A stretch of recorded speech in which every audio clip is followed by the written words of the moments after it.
Jadi salah satu ciri tanda orang beriman itu ya'tadu bil masajid, sering ke masjid. Dan dalam hadis yang sahih yang terkenal sekali di antara sab'at, 7 golongan orang yang dilindungi, dapat naungan pada hari kiamat nanti, yauma la dhilla illa dhilluh, tidak ada naungan kecuali naungan Allah, adalah rajulun, seorang laki-laki qalbuhu, hatinya itu berada di masjid.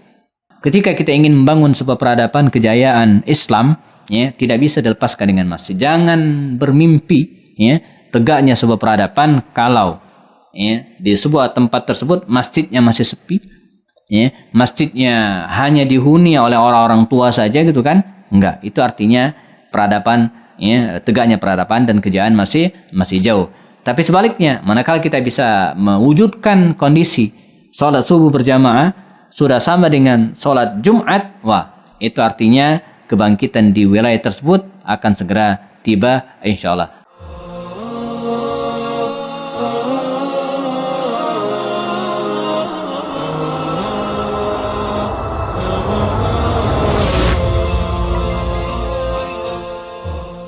Assalamualaikum warahmatullahi wabarakatuh. Alhamdulillahilladzi qawluhu durrah la yumkinu an tushtarah minal amwali bil kathrah.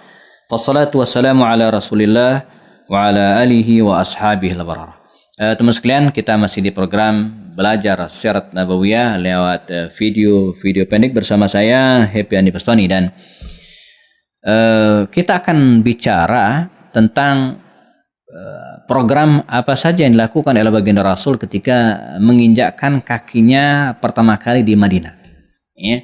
Nah, ini penting dan juga menjadi pelajaran bagi kita hari ini tentang peta gitu kan, membuat mapping gitu dan sekaligus program baik yang sifatnya jangka pendek maupun jangka panjang dalam membangun sebuah negeri gitu Sebab seorang pemimpin salah satu fungsinya adalah membuat perencanaan. Dia menancapkan sebuah visi dan kemudian misi untuk mewujudkan impian-impian tersebut Jadi harus ada tolak ukurnya gitu kan, tercapai atau tidak Ada program yang digulirkan. Nah, baginda Rasulullah SAW juga demikian ketika berada di Madinah Al-Munawwarah beliau punya program-program setelah melihat peta Madinah pada waktu itu. Kita pernah bahas pada sesi sebelumnya bahwa Madinah waktu itu ekonomi dikuasai oleh orang lain kemudian dalam kondisi sosial juga demikian. Nah, paling tidak ada beberapa program Rasulullah SAW dalam membangun Madinah. Yang pertama adalah membangun masjid. Nah, ini menarik. Masjid bahkan tidak menunggu bulan. Begitu nyampe di Madinah, persis di Quba, sekitar 5 atau 6 mil dari ke kota Madinah, ke pusat kota Madinah, Nabi mampir di situ di Quba itu tiba hari Senin hari Selasa, Rabu, Kamis, Jumat, sekitar 3 atau 4 hari berada di situ Nabi bangun masjid yang hari ini kita kenal dengan Masjid Quba. Sampai sekarang masih ada walaupun sudah sekian kali mengalami renovasi, dan itulah masjid ussisa ala taqwa, yang didirikan atas dasar takwa dan menjadi masjid pertama yang dibangun oleh Rasul ketika berada di Madinah. Nah, jadi ini langkah pertama beliau, membangun masjid. Dan langkah ini juga yang dilakukan oleh para sahabat belakangan ketika mereka menguasai sebuah wilayah. Misalnya Sayyidina Umar bin Khattab ketika berhasil menguasai wilayah Kufah pada waktu itu instruksi pertama Umar apa? Sama. Dirikan di kota itu masjid, kata Umar bin Khattab, lemparkan anak panah ke kanan sejauh mungkin, ke kiri, kemudian ke depan dan ke belakang. Dan inilah wilayah Kufah. Startnya dari masjid. Basrah yang dulu dikuasai oleh orang Persia, ketika Umar, kaum muslimin berhasil menguasai kota Basrah ini. Dulu Basrah ini menjadi tempat tentara-tentara Persia, kerajaan Persia mengintai musuhnya. Maka dinamakan dengan Basrah, jadi kota tempat mengintai musuh.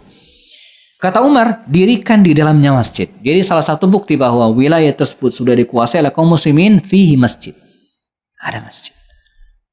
Sultan Muhammad Al-Fatih ketika berhasil menguasai Konstantinopel pada abad tahun 1453, ya, salah satu langkah beliau juga adalah ya mewujudkan masjid. Tapi karena ada gedung Hagia Sophia yang sudah megah dan sudah ada dan ditinggalkan ya oleh pemeluknya pada waktu itu, karena diberikan pilihan oleh Muhammad Al-Fatih mau tinggal bersama kami atau kemudian pindah ke tempat lain, akhirnya mereka meninggalkan Konstantinopel tersebut dan tempat itu kosong nganggur gitu kan, maka dialihfungsikan oleh Sultan Muhammad Al-Fatih. Jadi enggak dihancur leburkan, enggak, dialihfungsikan. Ya, sehingga ornamen-ornamen kegerejaan yang tadi ada itu hanya ditutupi oleh Sultan Muhammad Al-Fatih, termasuk gambar Bunda Maria menggendong Yesus itu ya, diplester tutup sehingga belakangan kemudian sampai hari ini kita bisa lihat kembali. Intinya apa? Startnya dari masjid. Nah, bicara tentang masjid ini, teman sekalian, mengapa Nabi memulai dari masjid ini? Karena masjid ini bukan hanya simbol fisik bahwa di situ sudah ada umat Islam. Itu iya, ya, itu iya. Jadi di antara bukti bahwa umat Islam ada di tempat tersebut, itu harus ada masjid. Ya. Maka Sayyidina Ali bin Abi Thalib dalam sebuah athar dikisahkan, likulli duwarin, kata Ali, setiap satu kompleks perumahan, gitu kan, itu masjid, dirikan masjid. Nah, sebagai simbol bahwa kaum muslimin ada di tempat tersebut secara fisik, tapi bukan secara fisik saja, tapi spiritual juga. Makanya baginda Rasulullah SAW waktu itu menjadikan masjid bukan hanya tempat musolan, bukan hanya tempat sholat. Nah, masjid juga difungsikan sebagai tempat syuro, rapat. Nanti kita bicara ada perang namanya perang Uhud. Itu rapatnya di masjid, ya, rapat militer. Ya. Jelang perang Khandak itu rapatnya di masjid. Rapatnya di masjid. Jadi Nabi mengumpulkan para sahabat dan kemudian menjelaskan kepada mereka ada lebih dari 10.000 tentara akan menyerang Madinah. Apa yang harus kita lakukan? Pertanyaan Rasul kepada para sahabat waktu itu diajukan di masjid. Jadi bayangin rapat militernya di masjid. Ya. Masjid juga difungsikan oleh para sahabat Nabi pada waktu itu bahkan untuk tempat tinggal. Ya, Ahlu Sufa, Abu Hurairah dan kawan-kawan itu ya, itu ada tempat tinggalnya di masjid. Jadi Masjid Nabawi pertama kali dibangun dengan segi 4, ya, kira-kira 20 kali 30 meter lah ya ukuran awalnya. Awalnya menghadap ke arah utara, ya, ke Baitul Maqdis Al-Aqsa, arah utara, dan dikasih atap. Ya, 16 bulan kemudian ya Allah menurunkan firman-Nya, "Fawalli wajhaka syatral masjidil haram", pindahlah kiblat kaum muslimin 180 derajat, ya, pindah ke arah selatan menuju atau mengarah ke Masjid Al-Haram, ya, di Makkah Al-Mukarramah. Karena arah Al-Aqsa dengan Al-Masjidil Haram itu berbeda 180 derajat gitu kan, jauh, beda banget. Jadi terbalik. Makanya kiblat segera pindah. Dan bagian depan Masjid Nabawi yang mengarah ke bagian utara tadi yang dikasih atap itu difungsikan sebagai tempat tinggal yang sudah jadi belakang. Jadi kalau misalnya ini arah utara, ya, lalu kemudian kiblat kaum muslimin mengarah ke selatan pindah kemari, nah ini kan bagian depan jadi belakang. Nah, jadi bagian depan yang tadinya sudah ada atap, sudah nyaman, itu nggak dibongkar oleh Rasulullah, jadikan sebagai tempat tinggal.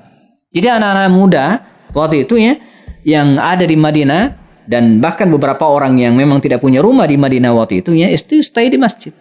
Nah, sekarang ini di luar corona barangkali, di luar wabah ya, masjid mungkin bisa jadikan sebagai tempat yang nyaman bagi anak-anak muda ya.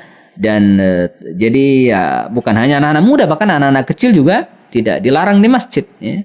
Soal dia berisik, lari-lari, dan itu kan tinggal dikondisikan, tapi jangan larang mereka ke masjid. Masjid bisa jadi tempat yang nyaman. Bahkan ada beberapa masjid yang hari ini menyiapkan tempat tidur, ya.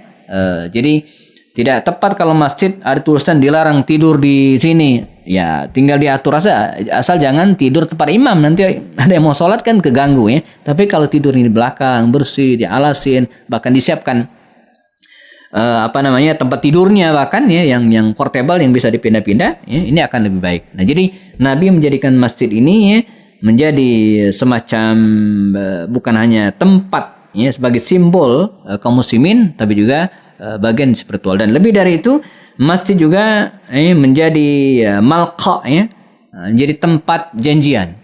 Jadi para sahabat Nabi itu kalau datang ke rumah temannya nggak ada, itu datangnya nyarinya yang mana? Ke masjid. Jadi nyarinya ke masjid.